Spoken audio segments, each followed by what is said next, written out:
Okay, I'm just making this to try to give a little bit of advice for the paper and some general points.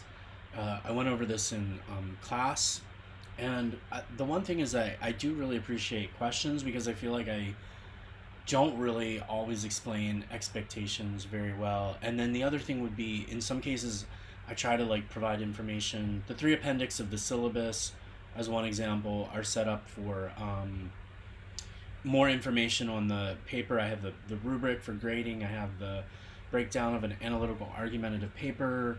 So I'm also too trying not to overwhelm you with information.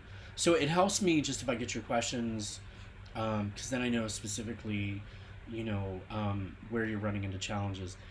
I also say that I think like sometimes this might sound odd, but I feel like when I encounter students who are really struggling to organize the paper and put it together, like I know they're on the right track because I do think that process is really hard. And when students are really thinking through the organization and how to bring the paper together, that lets me know that they're on the right track, that they are working through that process and on the right track. But I do feel like sometimes if that's the situation, I can try to help. And then any kind of challenges or confusions that's not helpful, that's not part of that process of working through the paper, then I think, it's important to reach out to me so I can try to clarify it. Um, yeah, I think some of the information on here is pretty straightforward. The guidelines are really important. That's kind of one of the baselines that I use. Like, I do look at the paper when I get them, and I'm like, do they meet the general requirements? 10 pages long, standard font, 1 inch margins, and all the tricks I can tell you I've seen. Like I hit select all usually, and then I can tell. I download all the papers. I hit select all. I've seen things like the 14 or 16 point font periods, all the little things that make the paper look longer, but when you actually do a standard font and regular size, it shrinks up. So it's important to really just follow the guidelines and make sure you meet the basic guidelines. I wouldn't hold you accountable if you go over the page limit. I always like to give the example of I had a student who submitted a paper one semester. It was like 26 or 28 pages long. Um, she was kind of freaking out because she couldn't say everything she needed to within this, you know, amount. And she kept writing, and she did an amazing paper. But I would never give her a bad grade for doing all that extra work. Stick with outside research. Don't use course material. I'll kind of give some flexibility if you just reference, something from the course. It's great, but overall, I want you to really look into a topic and investigate it on your own. And the rubric, I think, is really helpful. That has a lot of key points in terms of grading, um, and the criteria is on there. I think it's pretty straightforward. Um, I do use a plagiarism software, so it's not actually SafeAssign. It's VeriCite now. I use the one on Canvas. Checks your paper against other things online and other things that have been uploaded to Canvas. And really, I just want to encourage you to use in-text citations and a proper bibliography. And if you have used written on a topic that you're using in this class and another class, just come talk to me and then make sure that the paper is unique enough for this class. That's something we can kind of talk through. Use in-text citations with page numbers. That's really important. I know in a lot of the articles you read, authors may just reference other authors without using page numbers, but I do look up specific information. I do look up quotes sometimes. I do want you to use page numbers to help with that process. You should be using more specific. The more specific the information, the more specific the page, the citation is, in terms of using page numbers and information. And use a lot of supporting evidence. If I see a whole page without a citation, I'm generally I'm a little confused. In some cases, that could work maybe for a conclusion or something, but I think every page, you really should be drawing on a lot of different sources and pulling them together. And don't use too many cite or quotations.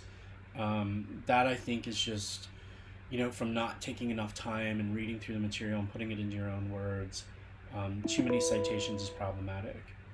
I asked that the paper be argumentative or analytical. I want you to go beyond, be just a step beyond expository. Like, yes, I want the paper to be really informative. I want it to convey that you learned a lot about your topic. And sometimes on good papers, I'll find myself saying, I learned a lot reading your paper. But just go beyond, bring your voice into the paper. And look, it's not going to be clearly, it doesn't need to be one clear, you don't need to tell me like this paper's argumentative or something. I'm not looking for that. Like, arguments have analysis in them. Analysis will have arguments in them. It's kind of a difference in tone. I'll give the example of a paper on school, like educational vouchers, voucher program. And this has happened. I've had students who've made an argument for or against vouchers in a passionate argument. Um, that's fine. Of course, you use supportive data. Of course, you try to understand the other opposing side, and address those issues in your paper. Um, but an argument would just be a more clear like tone of, yes, we should have educational vouchers. They because of this, or an argument against them. No, vouchers are damaging. Whatever the argument is. The analytical would just be maybe a look at like, and I had a student one time whose paper was, I really want to understand vouchers and I want to better understand um, the the reasons that people are so passionately supportive of them, and the reasons that they're so controversial. And and the student really kind of spent a lot of time delving in, and didn't really take a strong stand, but kind of at the end of the paper analyzed why, um, how maybe we could still have voucher programs while not doing the things that you know the opponents of vouchers worried about. So, for example, not making them so punitive or offsetting the loss of funds to public schools. So it was a very smart, interesting paper. That was an analytical approach. I often really push using an outline, and in papers that I feel like have struggled, or where I'm writing feedback for those students. Oftentimes, I'll say, I find myself writing. I really think an outline would have helped you, and there's just a number of places where I see students steer off the rails a little bit. Like, sometimes maybe they have all these different things they need to cover. That's a common thing, I think, is that almost all students feel like they need so much, and they overestimate how much they need for the paper. And what happens was, without an outline, a lot of students will write a ton about maybe one issue, and then they have five other issues to get to, and then they try to like cram that into the last few pages. And with an outline, if you know you're devoting so much, I think that helps you. I also have recommended um, one approach. You don't have to use this. I see students take different approaches. I try to give a lot of leadway with the paper so you can craft it and develop it as your own. But one approach would be to develop anywhere from 2 to 4 subtopics. I gave you a sample outline here of a paper on physical education. Um, you know, you can try to find different themes or connective areas. You want a common thread. You want to make it cohesive, but you want to try to pull everything together. Um, but to develop 3 topics that are related, but help you explore your main topic, like. And if you write 3 to 4 or 2 to 3 even pages on each section, with an introduction and a conclusion, then you're at your 10 pages. So I'd be happy to help you try to format that outline if you have trouble with it, and give you advice on that.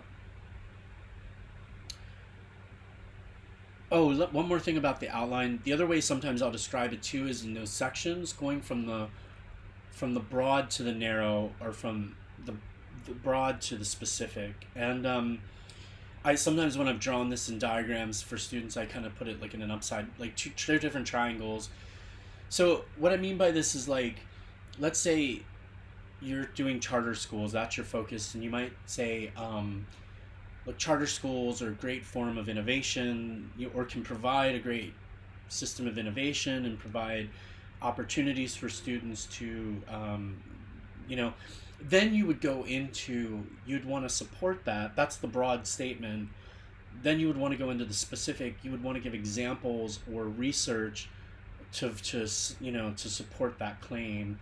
You would want to go into the specific, and then you can kind of go back out to the particular, and that's where you might say, so we shouldn't get rid of charter schools, and we should maybe regulate them, but we should expand or use them as a system of reform. Or again, I'm not trying to put words in anybody's mouth, but those are kind of, that's kind of a way to conceptually you can think about your outline, is making those kind of more broad kind of claims, and but then using from your research that you've gathered specific information, research data to support that claim, and then moving back out to some general points.